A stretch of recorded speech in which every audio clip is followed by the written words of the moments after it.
દૂધનો ઉપયોગ કર્યા વગર માત્ર 2 કલાકમાં ડેરી જેવું ઘાટું દહીં જમાવો. દહીં પણ એવું કે તમે એના ક્યુબ્સ પણ કરી શકો છો, એને કટ પણ કરી શકો છો.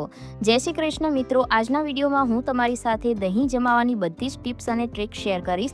સાથે જ જો તમારી પાસે દૂધ નથી અને તમારે દહીં જમાવવું છે તો કઈ રીતના જમાવવું એ પણ હું આજના વિડીયોમાં શેર કરીશ. તો વિડીયોને સ્કીપ કર્યા વગર પૂરો જોઈ લેજો, તમને ખૂબ જ ઉપયોગી થશે.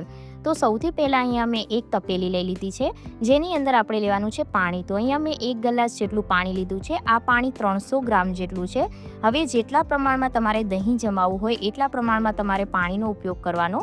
તો હું આગળ તમને જણાવીશ કે કેટલા માટે તમારે કેટલું પાણી લેવાનું છે, તો માપ હું તમને આગળ જણાવું. તો સૌથી પહેલાં અહીંયા મેં તપેલીની અંદર પાણી લઈ લીધું છે. ત્યારબાદ ગેસને ચાલુ કરી લેવાનો છે અને પાણીને આપણે ગરમ કરી લેવાનું છે.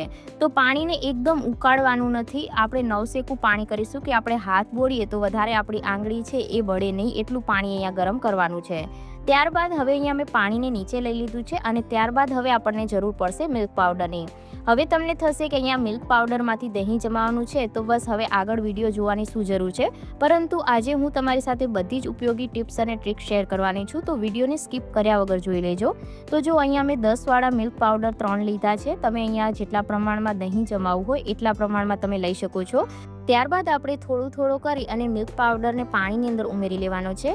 તો જે પાણી છે એ ગરમ છે એટલે સારી રીતના અંદર મિક્સ થઈ જાય છે તરત જ. તો અહીંયા જે મિલ્ક પાવડરનું પેકેટ છે એની અંદર એક પેકેટમાં 20 ગ્રામ જેટલો મિલ્ક પાવડર આવે છે. તો અહીંયા મેં 3 લીધા છે, એટલે કે 60 ગ્રામ મિલ્ક પાવડરની સાથે આપણને 300 ગ્રામ જેટલા પાણીની જરૂર પડશે.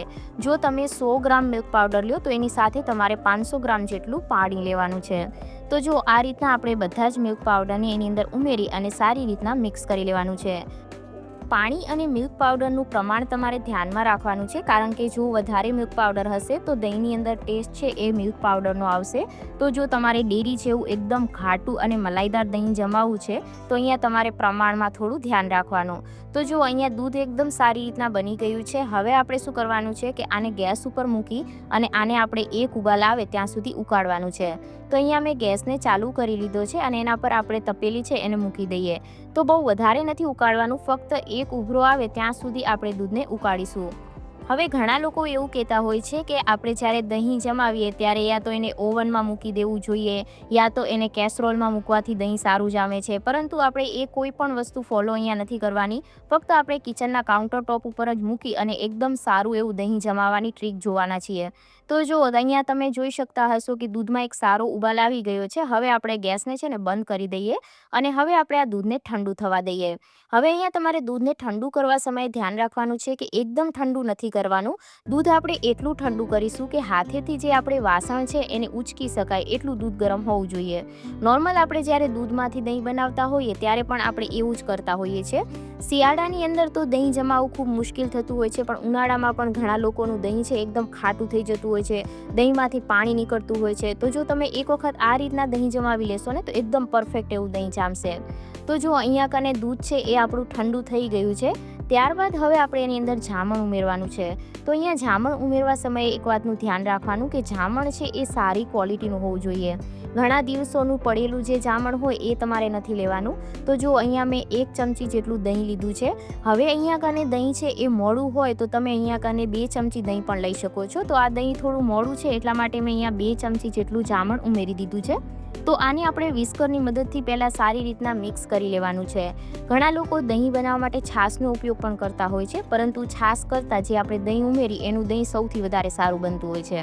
તો જો હવે શું કરીશું કે આપણે કોઈ બીજું વાસણ લઈ લઈશું. એની અંદર આપણે આ દૂધને આ રીતના 2 થી 3 વાર ઉલટ કરવાનું છે, જેથી દહીં છે એ દૂધની અંદર એકદમ સારી રીતના મિક્સ થઈ જાય અને દહીં એકદમ મલાઈદાર અને ઘાટું બને. ઘણા લોકો દહીં છે એ ડેરીમાંથી લાવતા હોય છે અને ઘરે જે દહીં જમાવે એમાં એવો ટેસ્ટ નથી આવતો. પરંતુ જો તમે આ રીતના દહીં જમાવશો તો તમે ડેરીનું દહીં પણ ભૂલી જશો. એટલું સરસ દહીં બની અને તૈયાર થાય છે અને ટેસ્ટમાં બિલકુલ પણ ખબર નહીં પડે કે આ તમે દૂધમાંથી નહીં પરંતુ મિલ્ક પાવડરમાંથી દહીં જમાવ્યું છે. તો જો અહીંયા આ રીતના 2 થી 3 વાર મેં મિક્સ કરી લીધું છે. ત્યારબાદ હવે આપણે આને ઢાંકી અને 2 કલાક માટે સાઈડમાં મૂકી દેવાનું છે. ઉનાળો છે એટલે માત્ર 2 કલાકની અંદર દહીં છે એ સેટ થઈ જાય છે, પરંતુ જો શિયાળો હોય તો તમારે 4 થી 5 કલાક માટે એને મૂકી દેવાનું. તો અહીંયા તમે જોઈ શકતા હશો કે દહીં એકદમ સારી રીતના સેટ થઈ ગયું છે. તો હું તમને આને કટ કરીને બતાવું એટલે તમને ખ્યાલ આવે કે દહીં કેટલું સરસ બન્યું છે. અને આ મિલ્ક પાવડરમાંથી બનાવેલું દહીં છે, આમાં કોઈ પણ આપણે દૂધનો ઉપયોગ નથી કર્યો. તો જો ચાકુની મદદથી મેં આ રીતના એના કટ લગાવી લીધા છે. ત્યારબાદ અહીંયા હું તમને પીસ કરીને બતાવી દઉં જેથી તમને આઈડિયા આવે કે કેટલું સરસ દહીં બન્યું છે. તો જો એકદમ ઘાટું અને ડેરી જેવું દહીં છે ને, આની અંદર તમને બિલકુલ પણ ક્યાંય પાણીનો ભાગ નહીં દેખાય કે ક્યાંય પણ તમને પાણી જોવા નહીં મળે. અહીંયા તમને હું તપેલી ઊંચી કરીને પણ બતાવી દઉં જેથી તમને આઈડિયા આવે. તો જો આપણે આને પ્લેટ ઉપર લઈ લઈએ અને ચાકુની મદદથી કટ કરીને પણ જોઈ લઈએ જેથી આપણને ખબર પડે કે દહીં કેટલું સરસ બન્યું છે. તો અહીંયા તમે જોઈ શકો છો જેટલું આ દહીં દેખાવમાં સારું છે એટલું જ ટેસ્ટમાં સારું છે. ફ્રેન્ડ્સ, જો આજનો વિડીયો પસંદ આવ્યો હોય તો લાઇક એન્ડ શેર જરૂર કરજો.